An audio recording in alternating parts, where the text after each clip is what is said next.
Vamos então pedir a Deus a bênção sobre esse momento de estudo que nós teremos aqui. Senhor Deus, nós nos colocamos na Tua presença, Senhor, para aprender um pouquinho mais da Tua gloriosa palavra. E hoje um assunto importante, vamos falar da ressurreição de Jesus, né? Depois de tantas lutas nessa vida que Ele esteve aqui, relatado no Evangelho de Mateus, ao Ele ser condenado, mas Ele ressuscitou para glorificar o nome de Deus e para a nossa salvação. Que nós possamos ser agradecidos, Senhor, e dar devida honra ao Teu nome. Em nome de Jesus. Amém. Então, a lição de hoje, né? Antes eu quero só saber, os irmãos estão todos ouvindo bem? Paz, Bernadette, paz, Amanda. Estão ouvindo bem? Não ouvi nenhuma reclamação aí do som? Deve estar todos ouvindo bem. Mas se qualquer coisa, é só falar aí para nós tentarmos melhorar aqui. Então vamos lá. Lição de número 13, né? Hoje é o 13º sábado desse bimestre, o último, né? Infelizmente eu estou sem a lição aqui para mostrar a próxima lição para os irmãos, que se iniciará sábado próximo, tá certo? Lição de número 13, ele ressuscitou.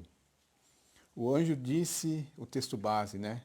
O anjo disse às mulheres, não tenham medo, sei que vocês estão procurando Jesus, que foi crucificado. Ele não está aqui, ele ressuscitou, como tinha dito. Venham ver o lugar onde ele jazia, ou onde ele estava, né? Então, qual que é o objetivo da lição de hoje? Né? O objetivo é analisar o relato feito no Evangelho de Mateus sobre a ressurreição de Jesus Cristo, considerando as implicações que essa importante certeza cristã nos traz à vida, nos traz à nossa vida, né? As implicações. Quando eu falo em implicações, né? Se você acredita numa coisa, ela tem que ter uma consequência. Muitas vezes as pessoas falam que têm fé, mas é uma fé de sentimento, não é uma fé num conhecimento, ou a fé no conhecimento ou no acontecimento, né? Não um acontecimento assim que é só para um momento, mas um acontecimento tem um caráter cósmico. Então a ressurreição de Jesus, tanto a sua morte como a sua ressurreição, teve um caráter cósmico, né? Onde toda a criação foi afetada. Toda a criação foi afetada pela ressurreição de Jesus. E se nós vivermos sem levar isso em consideração, a nossa vida não vai ser uma boa vida. Vamos viver de acordo com a palavra de Deus para que nós possamos ter uma boa vida. Há 3 meses, né? Em abril, começamos a série de lições sobre o Evangelho de Mateus. Nós vimos que Mateus sempre foi provando que Jesus era o Cristo, que Jesus era o Messias, provando que as profecias do Antigo Testamento estavam se cumprindo nele. Mateus sempre falando de Jesus e o próprio Cristo também, o próprio Jesus ao falar sobre o que acontecia, mostrar para se cumprir isso segundo as Escrituras. Então, aí vem a história de Mateus, a anunciação, a história de Jesus, né? Em Mateus, a anunciação, o nascimento, a fuga, tá certo?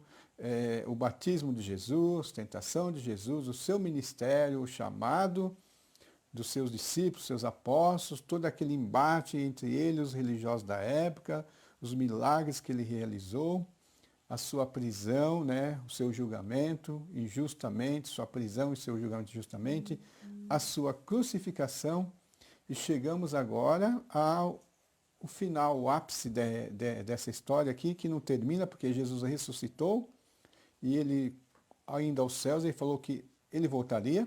Então, a história, o relato de Mateus terminou, mas a história não terminou ali. Jesus ainda é o centro da nossa história, tá certo? E nós temos que procurar viver de acordo. Então, nós temos, assim, algumas questões para tratar sobre isso, né? Sobre a ressurreição de Jesus, tá certo? A primeira parte que nós vamos trabalhar, a questão do apenas o texto bíblico, né? O relato da ressurreição de Jesus, o relato como se procedeu, os acontecimentos, a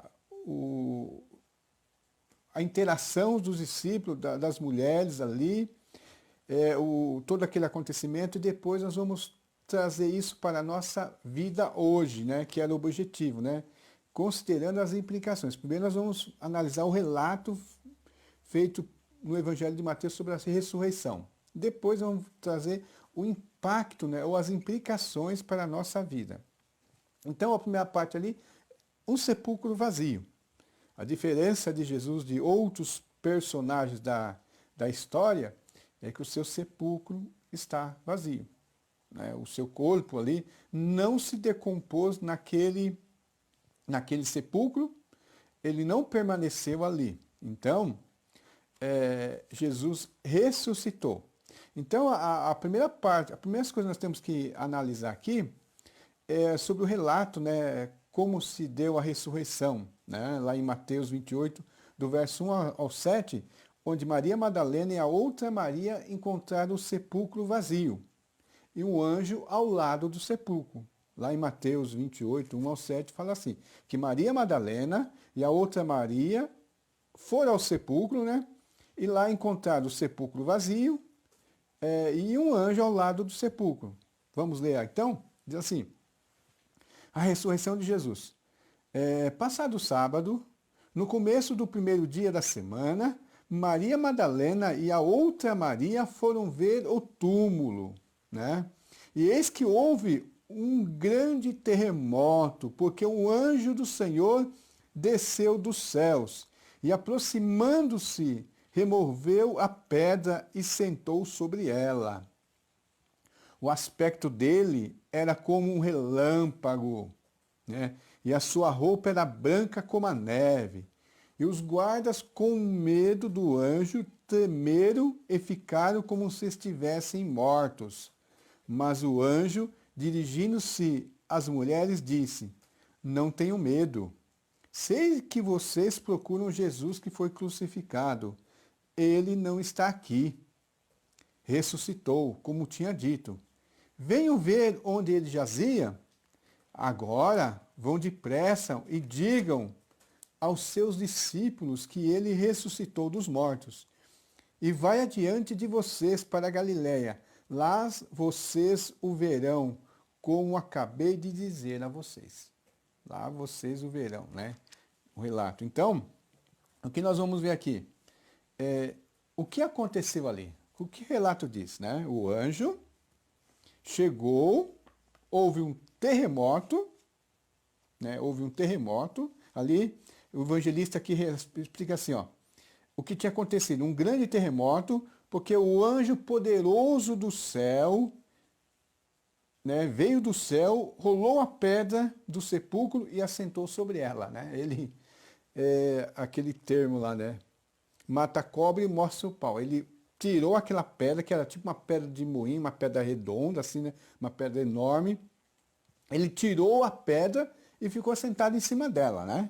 E ele tinha uma aparência muito bonita, resplandecente, como, quando fala como relâmpago, né? Porque devia ser muito brilhante, brilhoso ali, né?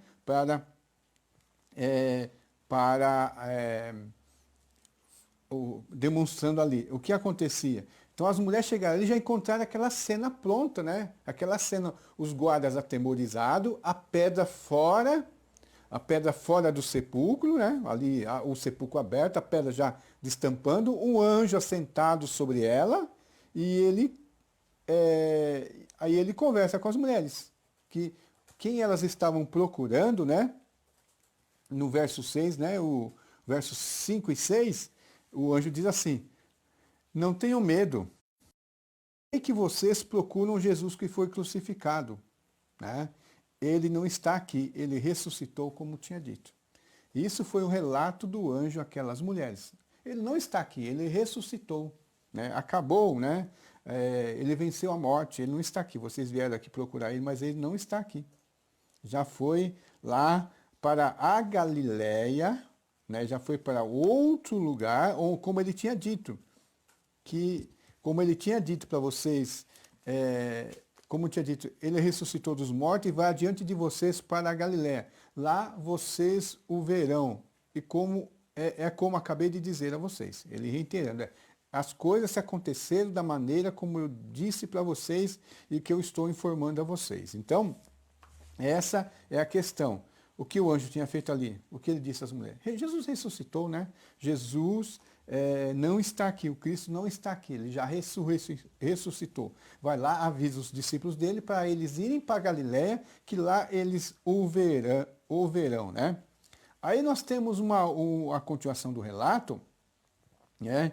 Que as mulheres saíram ali e foram avisar os discípulos, né? Ao ir avisar os discípulos, né? Elas saíram dali depois que receberam a ordem do anjo, né? Para eles irem para Galiléia, que lá eles o veriam. Veriam quem? Eles veriam Cristo lá na Galiléia, né? Então as mulheres estão indo encontrar Jesus, né? E de repente elas têm um encontro ali também que foi diferente, né? E o que aconteceu nesse encontro? 8 e 10. Elas retirando-se dali, e retirando-se elas, e apressadamente dos sepulcros, tomada de medo e grande alegria, correram para anunciar isso aos discípulos. Ó, o misto de sentimentos, né? Elas, tanto com medo, né? Medo, por mais que elas não quisessem que Jesus morresse, né? Por mais que ela estivesse ali, a ressurreição dele causou temor. É uma coisa que elas não estavam esperando naquele momento. Elas não estavam esperando. Mas mesmo ela com medo pela situação ali, o resplandecer do anjo ali, da situação gloriosa ali, mas ao mesmo tempo alegres, porque Jesus não continuava morto, Jesus tinha ressuscitado. E elas iam correndo para anunciar isso aos discípulos. Aí elas estão indo apressadamente, e eis que Jesus vem ao encontro delas. Eis que Jesus vem ao encontro delas. E as cumprimentou, falou salve, né? Salve. E elas, aproximando-se, abraçaram os pés dele e o adoraram. Então Jesus lhes disse, não tenham medo, vão dizer aos meus irmãos que se dirijam a Galiléia, e lá eles me verão. Então, novamente, Jesus reiterando a ordem que ele tinha deixado para o anjo dar para eles, Jesus, para eles ir para a Galiléia. Eu não me lembro se é Lucas, se é João ou Marcos, né? Que Maria, quando ela encontrou Jesus, a princípio, ali o relato é mais detalhado, ela pensou que era o jardineiro, que era a pessoa que cuidava ali do cemitério, um zelador, alguém que estava cuidando. Tanto que ela perguntou ali onde tinha colocado, né, tem esse relato. Mas ali elas encontraram Jesus. Encontraram Jesus. Então Jesus dá novamente a ordem para elas, né? É um fato surpreendente, né? E elas foram anunciar aos discípulos que Jesus tinha ressuscitado, né? Aí aqui não tem nada a ver com a parte feminismo, né, que hoje tem aí, né, que o pessoal tanto quer criar uma briga, pessoas realmente assim que não tem nada a ver com fé, mas as pessoas querem criar uma briga, uma celeuma, né, entre um homem e a mulher. Mas nesse caso aqui, o fator importante para entender por que aquelas mulheres foram as primeiras a saber da ressurreição de Jesus, depois anunciar a ressurreição, que é uma coisa que, naquela época, o testemunho de uma mulher não era muito válido, né? Não era muito válido, a não ser que fosse corroborado pelo marido. Fazia parte daquela sociedade isso. Então, se nós vamos ver depois que se fosse como depois nós vamos ver daqui a pouquinho, de ser uma mentira, ser uma parte inventada, né? For uma mentira, como depois vão falar, não, ele não ressuscitou, os discípulos roubaram o corpo dele, inventaram que ele ressuscitou, né? Eles não pegariam mulheres e colocariam elas para dar o testemunho, que foram as primeiras a ver. Pegariam homens, né? Pegariam homens, pegariam pessoas, talvez de um, podemos dizer assim, um caráter que ninguém duvidaria, uma pessoa distinta, né? Para provar, para mostrar que Jesus tinha ressuscitado. Quem sabe não pegaria o pessoal do Sinédrio lá, o José de Arimateia, o Nicodemos, que eram homens distintos da região, e falar, não, esse aqui, ó, Jesus ressuscitou. Mas foi duas mulheres que contemplaram a ressurreição de Jesus, né? Que não só contemplaram, assim, logo após a ressurreição, mas saíram também fazendo o anúncio da ressurreição. Duas mulheres, tá certo? Isso é importante para nós sabermos disso aqui. E continuando, né? A ressurreição de Jesus, tanto Jesus em vida, né? Incomodava um certo tipo de pessoas. Depois, a sua morte, a maneira como ele morreu, e até o que Pilatos mandou escrever, toda a forma também, parece que quanto mais eles tentavam acabar com Jesus, né? Deus se manifestava, a glória de Deus se manifestava e incomodava mais eles. Ele não tinha como. E até a ressurreição de Jesus ali foi uma coisa muito inconveniente, né? Foi um fato inconveniente, porque a primeira parte, o sepulcro está vazio, né? Foi aquele encontro inusitado. Agora, qual o fato mais inconveniente? Jesus ressuscitou. Imagina aqueles líderes religiosos lá, fizeram de tudo, contrataram falsas testemunhas, né? Falsas testemunhas, fizeram um julgamento forçado, dominaram algumas pessoas para testemunharem, pagaram suborno para Judas, para tentar silenciar Jesus, e de repente ele ressuscitou. Ele foi morto, mas ressuscitou. É muito inconveniente para aquelas pessoas, né? Então, porque eles estavam ali preocupados, né? O que fazer?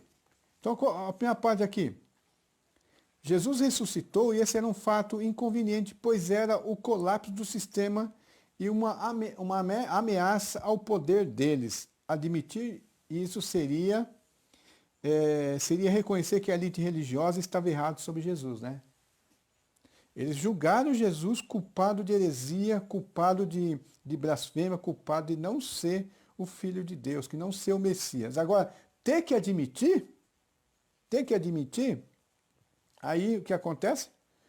A mentira continua. Eles não admitiram que Jesus pudesse. Então era muito inconveniente.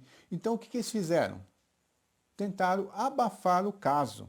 Né? Abafar o caso.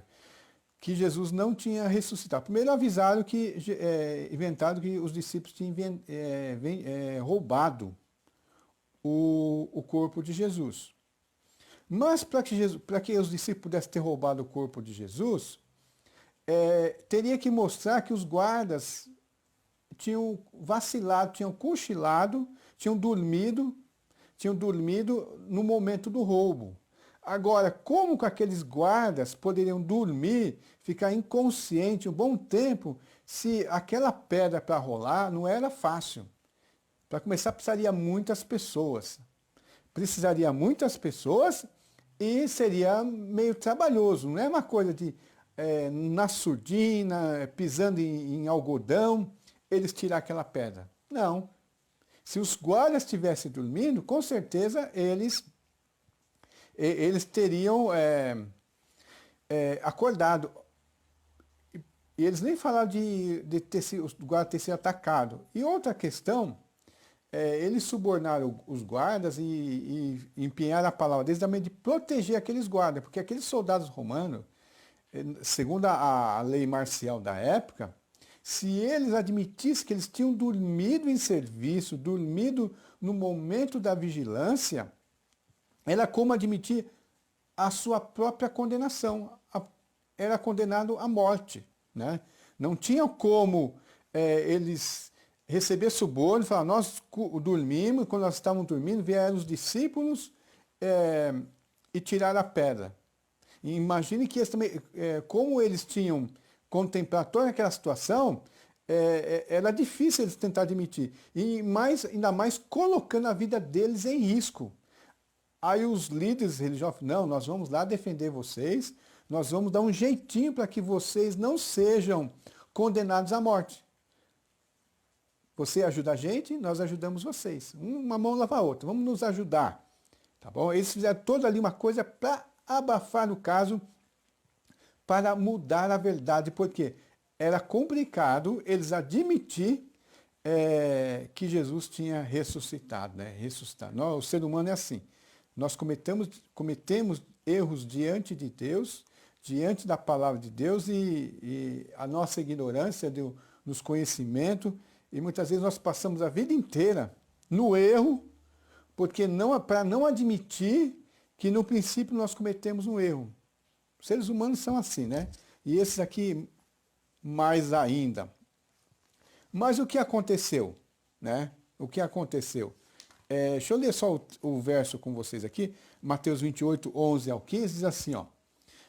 Enquanto elas iam, eis que alguns dos guardas foram à cidade e contaram aos principais sacerdotes tudo o que havia acontecido. Os guardas foram lá contar. Reunindo-se eles em um conselho com os anciões, deram grande soma de dinheiro aos soldados, recomendando-lhes, digam isso, os discípulos vieram de noite, enquanto estávamos dormindo, e roubaram o corpo. E se isso chegar ao conhecimento do governador, nós o convenceremos e faremos com que vocês não tenham maiores preocupações. Quais seriam as maiores preocupações, como eu disse agora há pouco? A morte, né? Os soldados receberam dinheiro e fizeram como tinha sido instruído. E essa versão se espalhou entre os judeus até o dia de hoje, né? Quando fala até o dia de hoje, até o momento que Mateus relatou. É lógico que hoje não se fala isso, mas muitas pessoas, né, para não admitir o cristianismo, não admitir que Jesus era Deus, né, muitas agnósticos, pessoas ateias, né, pessoas que colocam ainda isso como um fato, né, que os discípulos roubaram o corpo de Jesus. Mas não continua aí, a história continua, né? Aí o que acontece? Jesus, como falou, como o anjo tinha falado para as mulheres, e depois o próprio Jesus falou para elas também sobre um encontro entre os discípulos, né, e o Jesus na Galileia, né? Como foi esse encontro na Galileia, né? Aí tem a ver com a declaração de Jesus que ele é Deus, que ele ressuscitou, e a autoridade dele, a autoridade de Jesus e a comissão, a grande comissão. Como foi o encontro de Jesus na Galiléia depois de ele ter ressuscitado? O 16 diz assim, o verso 16. Os 11 discípulos partiram para a Galiléia, para o monte que Jesus lhe havia designado. E quando viram Jesus, o adoraram, mas alguns duvidaram, né? O adoraram, mas alguns duvidaram. Lembra-se do caso de Tomé, que não teve no primeiro encontro. Mas, talvez não só Tomé, outros discípulos, aqui não fala só os 12, né? Mas algumas pessoas duvidaram, né? Sabiam que Jesus tinha morrido na cruz, mas de repente ali, mas será mesmo? Isso faz parte do ser humano. E duvidaram, adoraram, alguns duvidaram, mas Jesus se aproximou deles. Jesus aproximou-se dele, dizendo, toda autoridade me foi dada no céu e na terra. Toda autoridade. Portanto, vocês vão e façam discípulos de todas as nações, batizando em nome do Pai, do Filho e do Espírito Santo, ensinando-os a guardar todas as coisas que tenho ordenado a vocês. E eis que estou com vocês todos os dias até o final dos tempos, né? Ou até o fim dos tempos. Tá, vamos aqui então a parte aqui. Porque Jesus ressurreto tinha todo o poder no céu e na terra. Por quê? Quando Jesus encarnou, ele se esvaziou. Né? Ele se esvaziou, ele abriu mão de todo o poder que ele tinha. Ele abriu mão, por aquele momento da encarnação, para viver como homem, para suportar a vida como homem, né? Para ser um homem realmente. Porque Jesus sempre tinha o poder, né? Quando ele estava no jardim, que Pedro tentou defendê-lo, ele falou para Pedro assim, você não acha que eu poderia pedir para o meu pai umas 12 legiões de anjos para me proteger aqui? Eu poderia. Então, em alguns momentos, essa autoridade de Jesus se manifesta, embora ele tinha abrido mão ali, ele tinha, em alguns momentos, se manifesta essa autoridade dele. Na tempestade, né? Quando os discípulos ficaram admirados, né?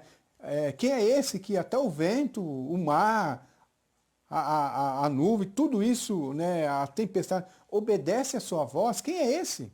Né? Quem é esse? Ali um pouco da autoridade. Mas agora Jesus ressuscitado, Jesus vencedor depois de vencer a morte, comprar, né? Todos os seres humanos, né? Resgatar os seres humanos de volta a Deus, né? Vencendo a morte, Jesus fala assim agora, toda autoridade me foi dada no céu e da terra. Então Jesus ressuscitado, recebia ali, estava no momento próximo à glorificação, que ele, a sua exaltação, ele foi exaltado, desceu à sepultura, voltou exaltado e falou, toda autoridade me foi dada no céu e na terra. Então agora Jesus era o representante do ser humano, ele havia vencido, havia resgatado e agora ele era o líder dos seres humanos redimidos, né? Ele resgatou, o resgate tinha sido feito, né? Tinha redimido o povo de Deus de novo, né? Então, por que Jesus tinha toda essa autoridade? Porque ele agora assumiu de novo a forma dele. Então, deixa eu só ler uma parte aqui na missão. Aí eles dizem, foi-me dado toda a autoridade no céu e na terra, né? Isso não quer dizer que Jesus tornou-se maior do que antes, ou que tenha mais autoridade, mas nos lembra que, enquanto viveu aqui, ele escolheu não usar todas as suas prerrogativas divinas, né? Conforme Filipenses 2, 5 a 11, ele que se esvaziou. Por isso, na terra, a esfera em que Jesus exercia sua autoridade, se limitava à pequena região em que ele vivia e ministrava, ali na Judéia. Mas ressuscitado, ou ressurreto, sua autoridade voltou a ser exercida universalmente, né? Agora toda a criação estava de novo debaixo da autoridade de Jesus, né? Ele é o Senhor do universo, ele tem toda a autoridade, né? Ele tem toda a autoridade. E por ter toda essa autoridade, que ele continua falando, dando uma missão aos discípulos, que essa última parte é a autoridade e a poderosa missão, que ele fala para os discípulos, né? E ele deu uma poderosa missão, porque fala assim, toda a autoridade me foi dada no céu e na terra, portanto, né, se ele tem toda a autoridade, e aquelas pessoas com quem ele está falando, que eram os seus discípulos, né, eles estavam debaixo dessa autoridade e receberam uma ordem de Jesus. Portanto, vão e façam discípulos de todas as nações, batizando em nome do Pai, do Filho e do Espírito Santo. No início do ministério de Jesus, quando Jesus mandou os 12 missões, mandou os 70, Jesus falou assim, vão somente aos filhos da casa de Israel. Estava limitado, lembra quando nós falamos na nota anterior, fala que a autoridade de Jesus estava limitada ali na região da Judéia, de Israel, de Judá. Mas aqui agora toda a criação. Então ele falou, portanto, vão e façam discípulos de todas as nações. Se eu tenho autoridade sobre todos os céus e a terra, os meus discípulos estão em todos os lugares. Então, portanto, vão e façam discípulos de todas as nações, batizando em nome do Pai, do Filho e do Espírito Santo, ensinando-os a guardar todas as coisas que vos tenho ordenado. E Jesus fala assim, ó, não é para ficar só para vocês, esses mandamentos, essas ordens, né? Que são palavras, Jesus falou que são palavras de vida, né? Não é apenas letras mortas, mas ele letras vivas, coisas que para alimentar a vida espiritual dos discípulos. Fazer discípulos batizando-os e ensinando-os a guardar todas as coisas que Jesus tinha ordenado. O que eles receberam, eles deveriam levar a outras pessoas. Fazendo uma citação aqui, talvez saindo um pouquinho do contexto, mas aquilo que Paulo falou. Eu vos entreguei o que eu também recebi do Senhor. Então esses discípulos aqui, eles iam entregar para as pessoas o que eles tinham recebido de Jesus, as palavras de Jesus, as ordenanças de Jesus. E Jesus ainda fala assim, importante, ó, ele tem toda a autoridade no céu e na terra, portanto nós vamos fazer discípulos de todas as nações, batizando em nome do Pai, do Filho e do Espírito Santo, ensinando-os a guardar, mas nós não iríamos sozinhos. Os discípulos não iriam sozinhos e nós hoje não estamos sozinhos. Nós não estamos sozinhos, porque Jesus falou assim, e eis que eu estou convosco todos os dias até o final dos tempos. Nós estamos aqui ainda, o final dos tempos está chegando. Então, com certeza, Jesus está conosco. Então, é para nós ainda, né? É para nós ainda temos essa confiança. Aí que nós vamos ver nas próximas partes aqui, nas implicações, né? Nós vimos agora o texto, né? Analisamos o texto bíblico resumidamente e até um pouco corrido, assim, poderíamos ficar o dia todo falando sobre o capítulo 28 de Mateus, sobre a ressurreição, pegando as minúcias, falando da importância disso, né, do texto, mas não temos tempo, então agora vamos passar para as implicações que é de olho na vida, né? Por que isso é importante para nós hoje? Por que nós temos que acreditar, temos que crer, e ao acreditarmos e crendo nisso, quais são as implicações para nós hoje, né? O que isso tem a ver conosco hoje, né? Essa parte aqui de olho na vida, né? Vivamos a mensagem da ressurreição. Lembra que o título aqui já é bem assim, essa parte é bem sugestivo, né? Vivamos a mensagem da ressurreição. Jesus falou assim, vão e ensinam, façam os discípulos. Façam discípulos. O que a ressurreição de Jesus representa para você? Né? De que forma podemos viver mais intensamente a mensagem da ressurreição? Às vezes nós vivemos uma vida cristã como se Jesus só tivesse vindo aqui, nos dados alguns mandamentos, algum poder para fazer algumas coisas, mas nós não, e parece que tudo que Jesus fez para que nós vivamos bem aqui. Tenhamos saúde, tenhamos emprego, tenhamos uma boa vida tranquila. Mas o que a ressurreição de Jesus representa para nós?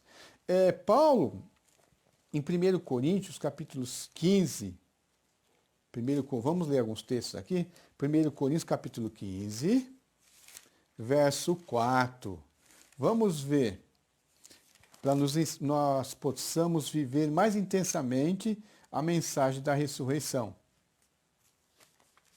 1 capítulo 15, verso 4, diz assim, aquilo que eu falei, né? Antes de tudo, entreguei a vocês o que também recebi, que Cristo morreu pelos nossos pecados, segundo as Escrituras, e que foi sepultado e que ressuscitou ao terceiro dia, segundo as Escrituras. Ó, fazendo uma parceria com Mateus. Mateus sempre relatando o que acontecia na vida de Jesus, era um cumprimento das Escrituras. E aqui Paulo fala assim, ele ressuscitou ao terceiro dia, segundo as Escrituras. Ó, primeiro ele morreu pelos nossos pecados, e ele ressuscitou segundo as Escrituras. Então, Colossenses 1,18. Colossenses 1,18.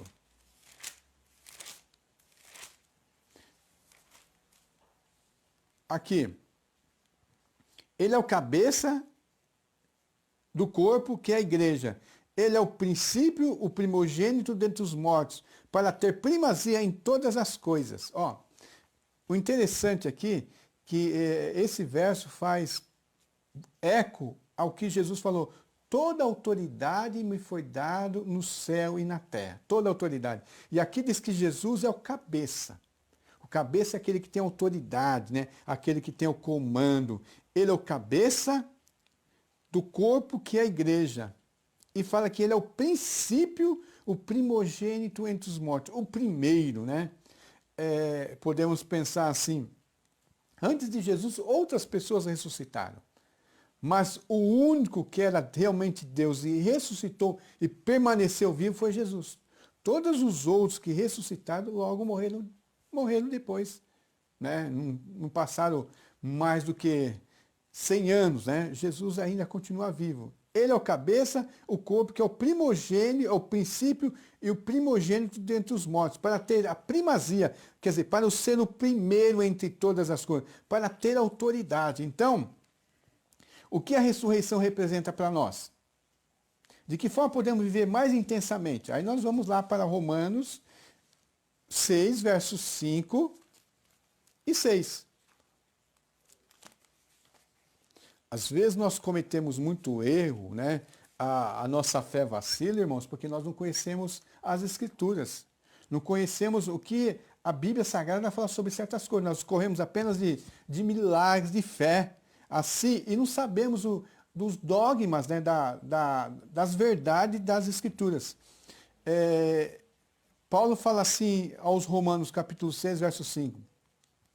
Porque se fomos unidos com ele na semelhança da sua morte, também na semelhança da sua ressurreição seremos. E sabendo isso, que a nossa velha natureza foi crucificado com ele, para que o corpo do pecado seja destruído e não mais sejamos escravos do pecado. Então, nós não podemos mais ser escravos do pecado aqui, segundo esse texto. Romanos 8, 29, diz assim,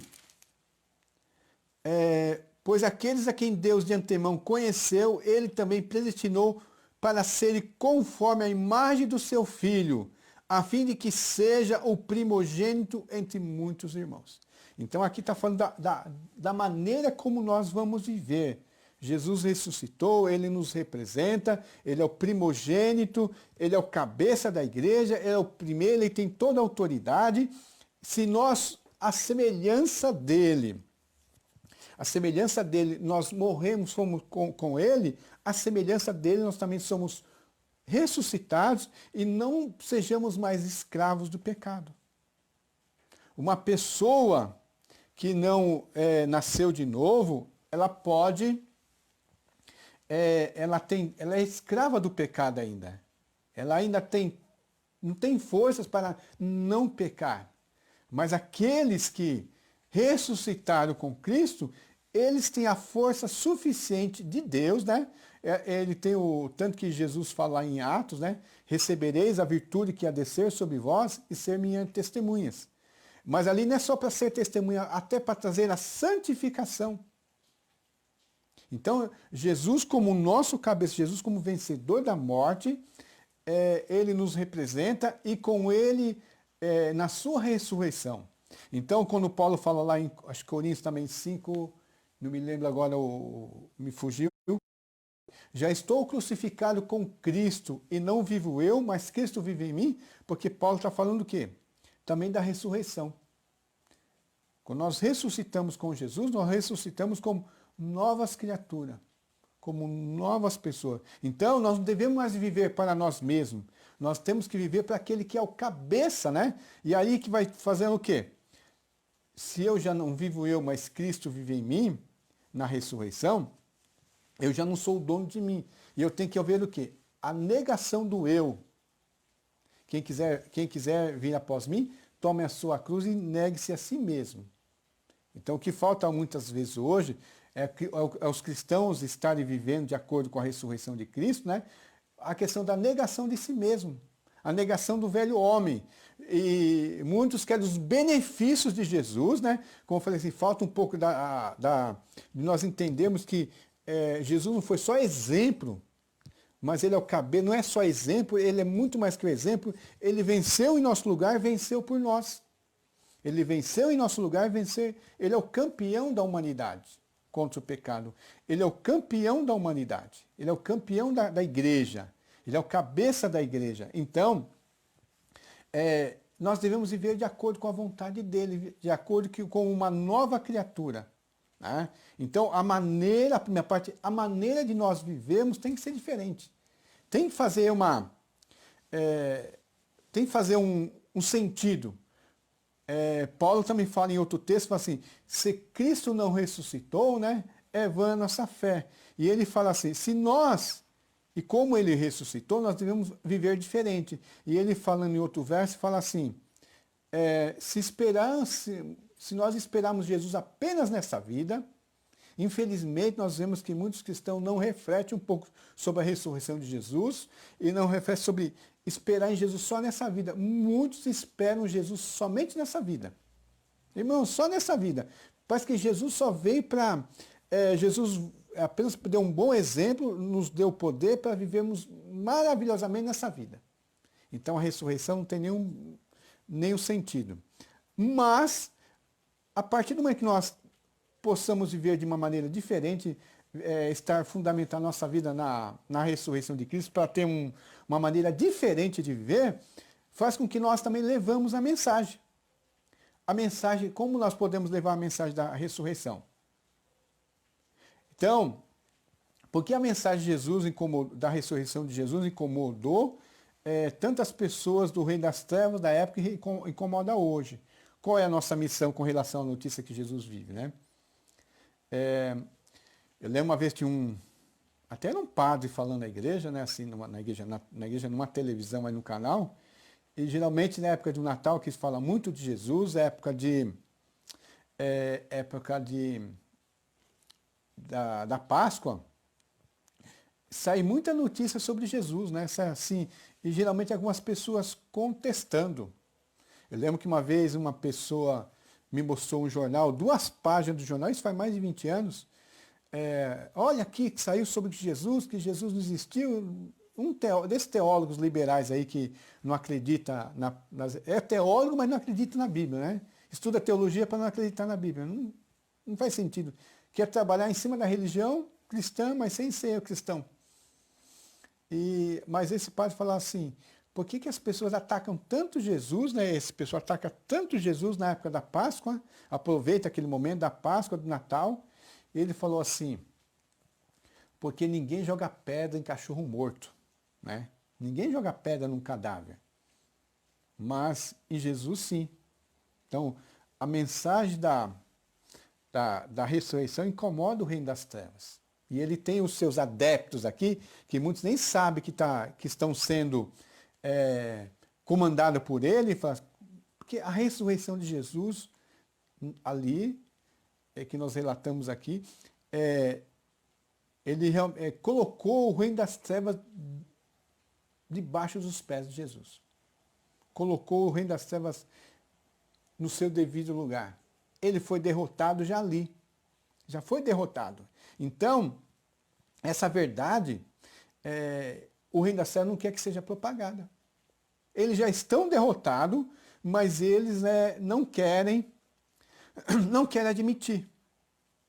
Eu lembro que tem um filme chamado de Hitler, As Últimas Horas de Hitler, né?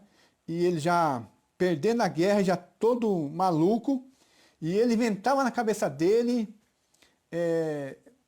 brigadas militares exército que ele não tinha.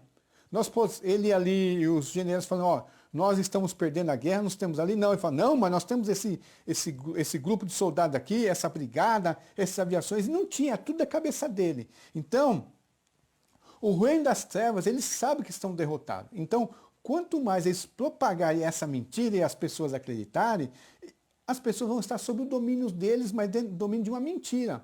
Antes, os seres humanos estavam debaixo do domínio do reino das trevas por causa da morte, por causa do pecado. Mas Jesus já venceu tudo isso.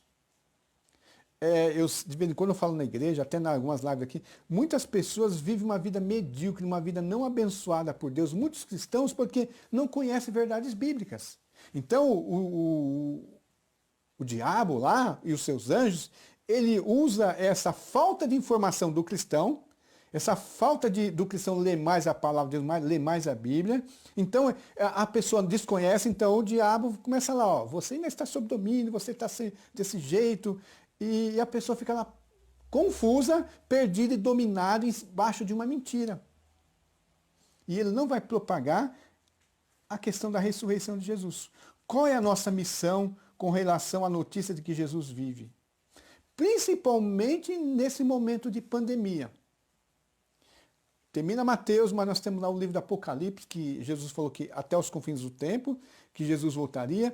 Lá o livro do Apocalipse não vai falar, não é sobre as tragédias, mas é o final dos tempos, é a consumação da vitória de Jesus. Então, nesse momento que as pessoas estão aí na pandemia, que as pessoas estão aí sofrendo, muitos aí cristãos angustiados, porque não pensam, não refletem que todo o poder e autoridade está debaixo de Jesus. Jesus é o cabeça, ele não perdeu o domínio da história, ele domina a história, ele domina a sociedade, domina todas as coisas estão debaixo da autoridade dele. Nada acontece se ele não permitir. E muitas pessoas achando que Jesus, que Deus foi pego de surpresa, que essa pandemia foi uma coisa que nem Jesus sabe o que fazer. Ou que abre mão de fazer alguma coisa. Então, quando nós levamos assim a mensagem, Jesus ressuscitou, Jesus ressuscitou, quer dizer, o reino das trevas foi vencido. O reino das trevas foi vencido. Você não precisa temer. Você não precisa nem temer o ditado, né? Só não há remédio para a morte. Não é isso que a pessoa fala? Só não há remédio para a morte. Há um remédio para a morte. E esse remédio foi a ressurreição de Jesus. A ressurreição de Jesus foi o remédio para a morte. Então nós devemos propagar, porque mesmo que nós venhamos a morrer, nós estamos vivos. Nós estaremos vivos. Por isso que o cristão não deve temer a morte. Nesse momento de pandemia, de pessoas morrendo, assim, não temam a morte. Aqueles que não temem a morte não vão morrer, não morrem. Não vão morrer as físicas. Vão morrer, pode morrer. Se Jesus não voltar antes, iremos morrer. Mas mesmo morrendo nessa morte, nós não podemos ter medo. Ou não devemos, por quê? Porque Jesus ressuscitou. E quando Jesus ressuscitou, ele não só ele ressuscitou, como todos aqueles que são dele ressuscitarão no último dia. É a promessa. É o que Jesus fez. Se ele não tivesse ressuscitado, então, como Paulo falou, se ele não tivesse ressuscitado, nós seríamos os mais miseráveis. A nossa vida nem valeria a pena. Mas ele ressuscitou. Tá bom, irmãos? Então, o desafio da semana porque Jesus ressuscitou dos mortos e vive, ele tem toda a autoridade no céu e na terra. Por isso, não existe lugar neste mundo em que seu poder não alcance. Seja onde estivermos, em qualquer nação do planeta, como seguidores de Jesus, podemos apresentar com confiança o Evangelho que pode salvar e transformar a vida daqueles que o creiam. Portanto, assuma o seu papel de testemunha.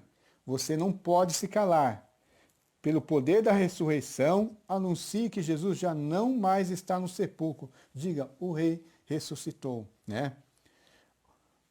O carcereiro falou assim, o que eu posso fazer para ser salvo? Paulo responde, creia no Senhor Jesus e será salvo tu e tua casa, né? Ali a salvação é a salvação da morte, né? Porque o carcereiro ficou com medo da morte, porque assim como não foi tão tremendo como na ressurreição de Jesus, mas aquele terreno de Deus abalando ali,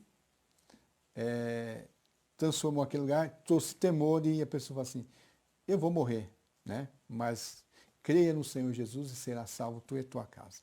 Amém? Aguarda um pouquinho mais aí, daqui a pouquinho já vai entrar os louvores, né? E logo em seguida a mensagem da palavra de Deus, tá bom? Aguarda um pouquinho aí. Até próximo sábado.